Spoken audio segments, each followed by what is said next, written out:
بسم اللہ الرحمن الرحیم۔ اللہ کے نبی صلی اللہ علیہ وسلم نے حضرت خدیجہ رضی اللہ عنہا کا مال تجارت لے کر کہاں گئے تھے؟ شام۔ کہاں گئے تھے؟ شام۔ شام گئے تھے۔ وہاں پر جانے کے بعد تجارت کی اور کافی نفع حاصل کیا۔ واپس آنے کے بعد پورا حساب کتاب حضرت خدیجہ رضی اللہ عنہا کو آپ صلی اللہ علیہ وسلم نے بتایا۔ بتانے کے بعد ان کی دیانت داری، ان کی امانت داری، ان کی سچائی کو دیکھ کر اتنی وہ متاثر ہوئی خاتون، ان کے دل میں یہ خیال پیدا ہوا کہ بھی آپ سے نکاح کرنا چاہیے۔ اس سے حضرت خدیجہ رضی اللہ تعالیٰ عنہ سے نکاح کرنا چاہیے۔ پچھلے سبق میں پڑھے تھے ہم نے، سبق کون سا تھا وہ؟ سبق نمبر 4، تجارت کے لیے دوسرا سفر۔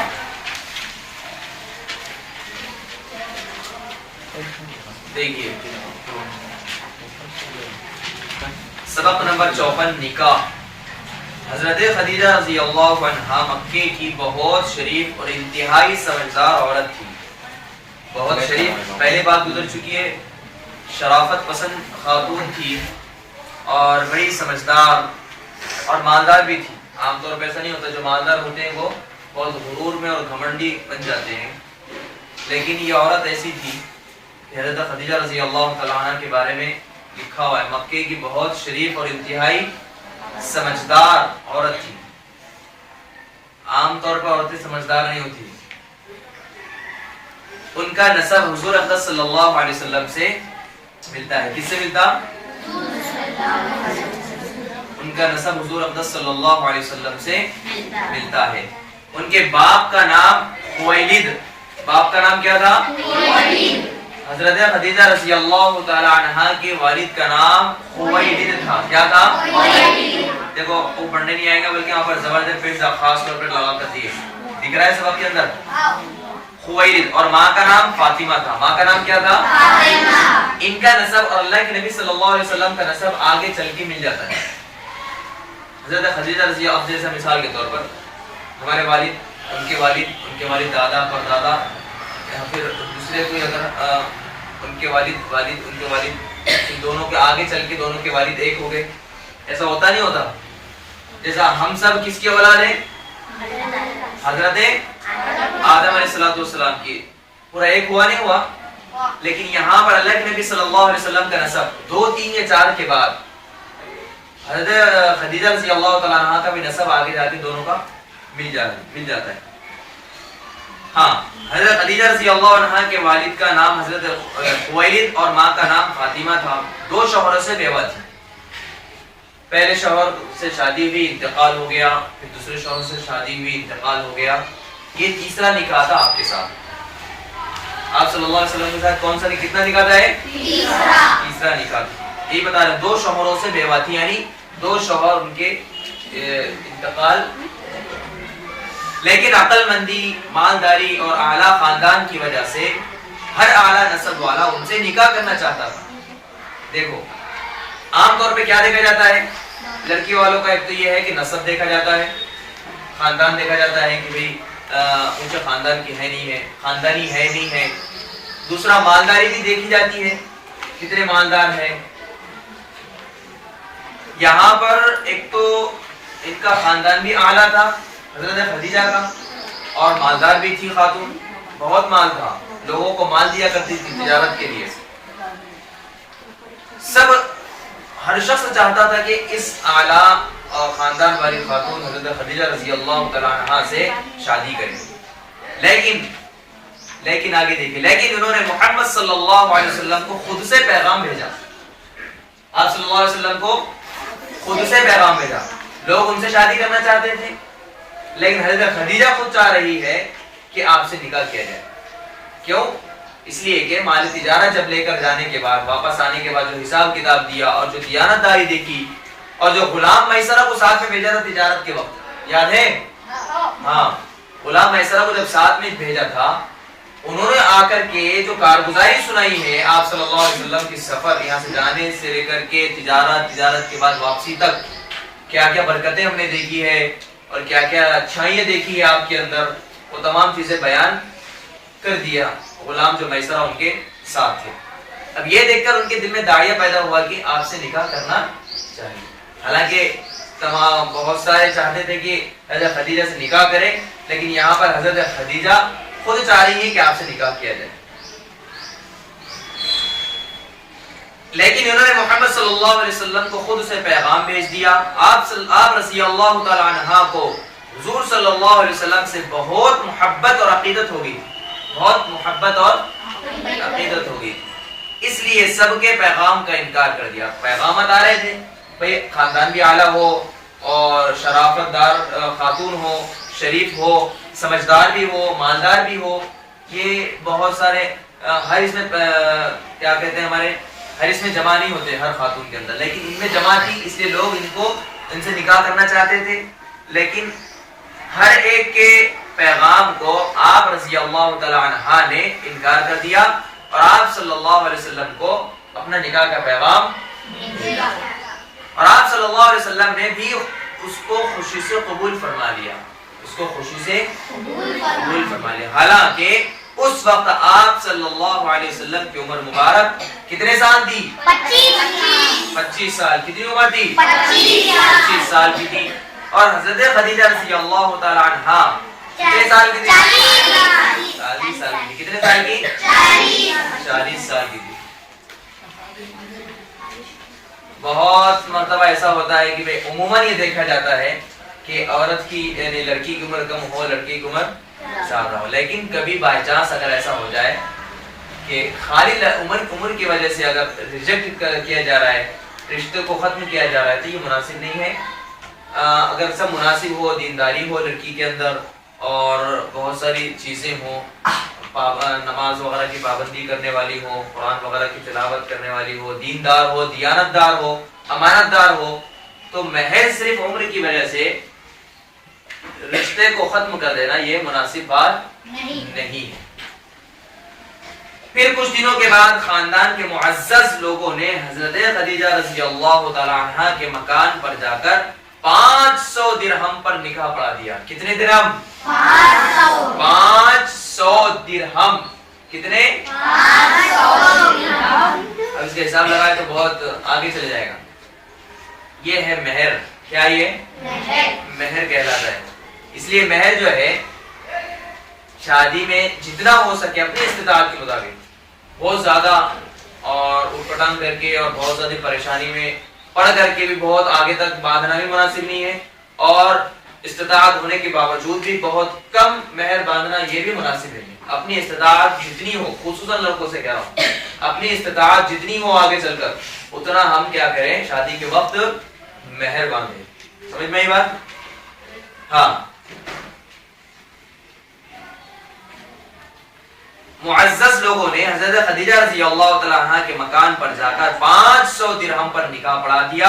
ابو طالب نے خطبہ پڑھا۔ خطبہ نکاح کس نے پڑھا؟ ابو طالب نے۔ دیکھو بہت ساری اس میں سمجھنے کی باتیں ہیں۔ سب سے پہلے تو یہ ہے کہ حضرت خدیجہ رضی اللہ تعالی عنہ اور آپ صلی اللہ علیہ وسلم درود پڑھنا چاہیے۔ آپ صلی اللہ علیہ وسلم یہ دونوں کا نسب آگے چل کر مل جاتا ہے، آگے چل کر ایک ہو جاتا ہے۔ پہلی بات یہ سبق سمجھ میں آئی۔ دوسرا یہ کہ حضرت خدیجہ رضی اللہ تعالی عنہا، اور ایک بات ذہن میں رکھو، یہ اللہ کے نبی صلی اللہ علیہ وسلم کی پہلی شادی تھی۔ آپ کی کون سی؟ پہلی شادی تھی۔ آپ صلی اللہ علیہ وسلم کے کتنے نکاح ہوئے؟ 11 نکاح ہوئے۔ کتنے نکاح ہوئے؟ 11۔ ذہن میں رکھو، یہ پورے اللہ کے حکم سے ہوئے، ایسے نہیں ہے کہ چاہت کی، اللہ کے حکم سے ہوئے۔ اور تمام کے تمام نکاح صرف ایک چھوڑ کر کے تمام نکاح بیوہ سے ہوئے۔ سب چھوڑ کر ایک نکاح، یہ صرف ایک نکاح جو بیوہ لڑکی نہیں تھی وہ کون تھی؟ حضرت عائشہ رضی اللہ تعالی بنت ابو بکر صدیق۔ ذہن میں رہے گا۔ اور یہ جتنے بھی نکاح ہوئے پورے اللہ تعالیٰ کے حکم سے ہوئے، کسی مصلحت کی وجہ سے ہوئے، وہ مسئلے تو انشاءاللہ اگر آگے سبق میں اگر آئے یا اگلے حصے میں اگر ہو تو اس میں پڑھ لیں گے. لیکن اتنا ذہن میں رکھے اللہ کے نبی صلی اللہ علیہ وسلم کے 11 نکاح ہوئے تھے. پہلا نکاح حضرت خدیجہ رضی اللہ تعالی عنہا سے ہوا تھا اور پورے تمام کے تمام بیوہ تھے صرف ایک چھوڑ کر کے, وہ تھی حضرت عائشہ رضی اللہ تعالی عنہا بنت ابو بکر صدیق رضی اللہ تعالی عنہ. اس اعتبار سے حضرت ابو بکر صدیق رضی اللہ تعالی عنہ آپ صلی اللہ علیہ وسلم کے خسرو ہوئے اور ابو بکر صدیق رضی اللہ تعالی عنہ آپ صلی اللہ علیہ وسلم کے خسرو اور وہ آپ کے داماد. پھر اس کے آگے اچھا پیغام بھی حضرت خدیجہ رضی اللہ تعالی عنہا نے خود بھیجا آپ تک. حالانکہ بہت سارے لوگ چاہ رہے تھے کہ حضرت خدیجہ سے خود نکاح کرے, پیغامات بھی بھیجے, لیکن حضرت خدیجہ نے جو ہے اس تمام کے تمام پیغام کو انکار کر دیا پیغام کا جنہوں نے پیغام بھیجا تھا. لیکن خود سے آپ صلی اللہ علیہ وسلم کی دیانت داری, سمجھداری, عقل مندی اور امانت داری اور ان کی سچائی کو دیکھ کر کے حضرت خدیجہ رضی اللہ تعالیٰ عنہ کے خود دل میں داعیہ پیدا ہوا کہ آپ سے نکاح کیا جائے. آپ سے اگر ہم چاہتے ہیں تو ہم کو بھی چاہیے کہ نہیں ہمارے اخلاق کو کیا کریں, اچھے بنائیں. اب کیا چاہتے ہیں وہ تو نہیں بولیں گے, لیکن اگر چاہتے ہیں اچھے سے اچھا گھر میں نکاح ہو یا اچھے سے اچھا رشتہ ہو تو ہمیں چاہیے کہ ہم اپنے اخلاق کو درست کریں. کیا کریں؟ سب سے پہلی چیز یہ ہے اخلاق. اس سے ایک نا بہت نام اونچا ہوتا ہے اخلاق کی وجہ سے. سمجھنا ہی بات. آپ اسکول میں کتنے بھی ڈگریاں حاصل کر لیں وہ اپنی جگہ ہے, ٹھیک ہے, لیکن اگر تمہارے آپ کے اندر انسانیت نہ ہو تو پھر وہ بہت سارے رشتے اس وجہ سے ختم بھی ہو جاتے ہیں. اس لیے کیا کریں سب سے پہلے اچھا جو اخلاق والا ہوتا ہے وہ ہمیشہ کامیاب ہوتا ہے اور لوگوں کی نگاہوں میں, والدین کے اور بڑوں کے اور رشتہ داروں کی نگاہوں میں بہت وہ معزز ہوتا ہے, شریف سمجھا جاتا ہے. اس لیے سب سے پہلے ہمارے اخلاق اور جو اخلاق کے اسباب کے اندر جو چیزیں آ رہی ہے اس کو اپنانے کی کیا کریں کوشش. ہاں اچھا حضرت خدیجہ رضی اللہ تعالی عنہا نے خود نکاح کا پیغام بھیجا اور آپ صلی اللہ علیہ وسلم نے خوشی اس کو کیا کر لیا, قبول کر لیا. حالانکہ نکاح کے وقت آپ صلی اللہ علیہ وسلم کی عمر کتنی تھی؟ 25 سال. اور حضرت خدیجہ رضی اللہ تعالی عنہا اور حضرت خدیجہ کتنا نکاح تھا؟ تیسرا نکاح تھا. وہ شوہر سے بیوہ تھی, سبق میں گزر گیا. پہلی شادی ہوئی, پھر دوسری شادی ہوئی. اچھا شادی ہو کے وہ ختم ہو گیا, ایسا نہیں ہے کہ بھئی شادی ہوئی تو انتقال ہو گیا, دوسری شادی ہوئی پھر بعد میں وہ ختم ہو گیا, پھر یہ تیسرے آپ صلی اللہ علیہ وسلم سے حضرت خدیجہ کا نکاح ہوا.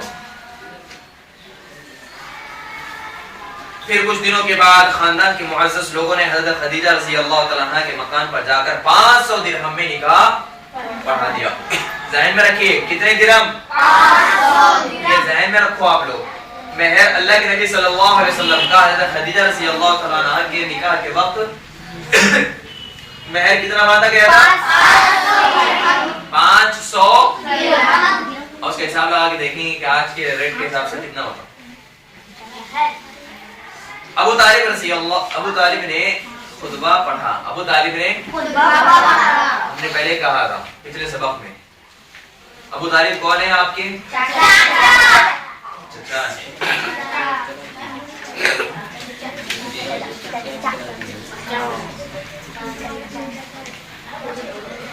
اعلیٰ خاندان, عالی نسب.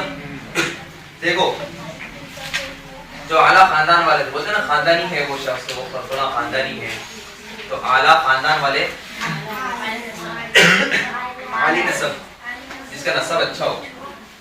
بہت سارے ایسے ہوتے ہیں جو جس کو کوئی نسب پتہ نہیں ہوتا. نسب تو چھوڑو, وہ خاندانی بھی نہیں کہلاتے, ایک دم ان کی زندگی بھی ایسی ہوتی ہے, کوئی ان کا نام نہیں, کوئی ان کا حسب نسب نہیں, بس زندگی چل رہی ہے, بس چل رہی ہے. عقیدت, عقیدت کے معنی ہے دل کا لگاؤ. عقیدت یعنی دل کا لگاؤ, دل کا لگاؤ. معزز, معزز سامعین کرام بولتے ہیں ہم لوگ, معزز سامعین یعنی عزت والے سامعین کرام. یہ جتنے پوائنٹ کی باتیں ہم نے بتائی ہیں دوسری مرتبہ وہ پورے ذہن میں رکھیں گے. ٹھیک ہے. سب سے پہلے حضرت خدیجہ کی نکاح تیسرا نکاح تھا. آپ کی نکاح کے بعد آپ کی عمر 25 سال, حضرت خدیجہ کی نکاح عمر 40 سال. نکاح مہر کتنا مانا گیا تھا؟ 500. اور یہ نکاح کا پیغام خود حضرت خدیجہ رضی اللہ تعالیٰ عنہ نے آپ کو بھیجا تھا. اور آپ کے خطبہ نکاح کس نے پڑھایا؟ ابو طالب نے. عبد المطلب کا انتقال ہو گیا, وہ چلے گئے, وہ 8 سال کی عمر میں ہی چلے گئے, ابھی 25 سال کی عمر میں آ گئے. سمجھے ہو؟ پھر بتا رہے اب دنیا میں آنے سے پہلے آپ کا انتقال, وہ جو آپ کے والد کا انتقال ہو چکا تھا. دنیا میں آنے کے 6 سال کی عمر میں کس کا انتقال ہوا؟ والدہ محترمہ کا انتقال ہو گیا. پھر 2 سال گزرنے کے کس کا انتقال ہوا؟ دادا کا انتقال ہو گیا. پھر آگے چل کر کچھ دنوں کے بعد چچا ابو طالب اور حضرت خدیجہ رضی اللہ تعالیٰ عنہ کا انتقال ہوا تھا 1 ہی سال. تو آگے شاید بات آئے گی. ٹھیک ہے, چلیے طلبہ پڑھیے سورۃ الفلق. بسم اللہ الرحمن الرحیم. بسم اللہ الرحمن الرحیم.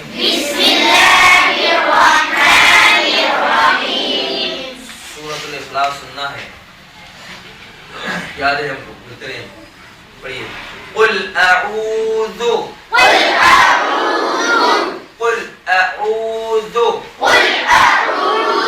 برب الفلق. قل اعوذ برب الفلق. اے نبی کہہ دیجئے کہ میں پناہ لیتا ہوں اس کی جو پیدا کرنے والا ہے صبح کا. اے نبی کہہ دیجئے میں پناہ لیتا ہوں اس کی جو پیدا کرنے والا ہے صبح کا. من شر ما خلق. من شر ما خلق. شر سے ان تمام کے جن کو پیدا کیا. دیکھو اس کا تعلق پیچھے والے آیت سے. میں پناہ لیتا ہوں, ٹھیک ہے, کس سے؟ اس شر سے جس کو تو نے, جن کو اللہ نے, یہ اس سے پچھلے والے آیت سے تعلق ہے. وَمِن شَرِّ غَاسِقٍ إِذَا وَقَبَ. اور میں پناہ لیتا ہوں, میں بتا رہے ہم آپ کو پیچھے کا تعلق ایسے ہی بتا رہے ہیں, اس کا مطلب سمجھ نہیں آئے گا آپ کو خالی. اور شر سے اندھیری رات کے جب وہ آ جائے, مطلب یہ ہے کہ پناہ لیتا ہوں شر سے اندھیری رات کے جب وہ آ جائے, یہ مطلب ہے اس کا, یہ بتلانا چاہ رہا ہے اصل میں. اور شر سے اندھیری رات کے جب وہ آ جائے, اندھیری رات کے شر سے پناہ چاہتا ہوں جب وہ آتی ہے, اندھیری رات جب آ جائے, اس وقت کی ہم کیا کرتے ہیں, اللہ سے پناہ چاہتے ہیں. وَمِن شَرِّ النَّفَّاثَاتِ. شَرِّ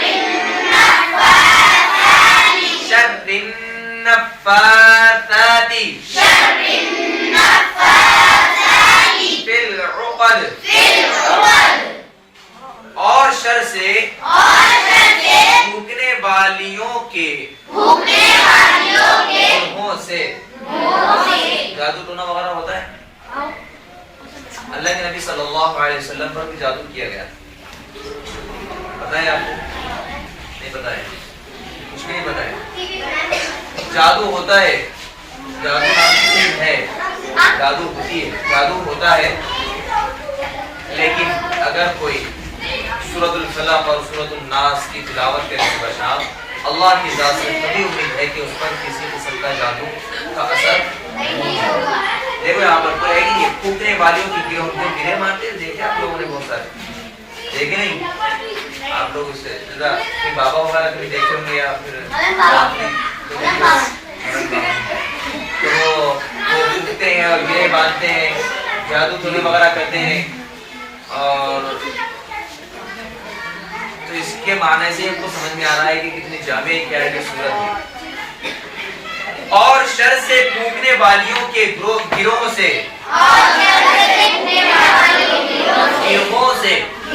گرے باندھتی ہے۔ تو آپ نے دیکھا میں نے کسی بچے کے گلے میں دیکھا تھا کہ وہ گیٹ مار کر کے بیماری بھی ہوتی ہے۔ وَمِن شَرِّ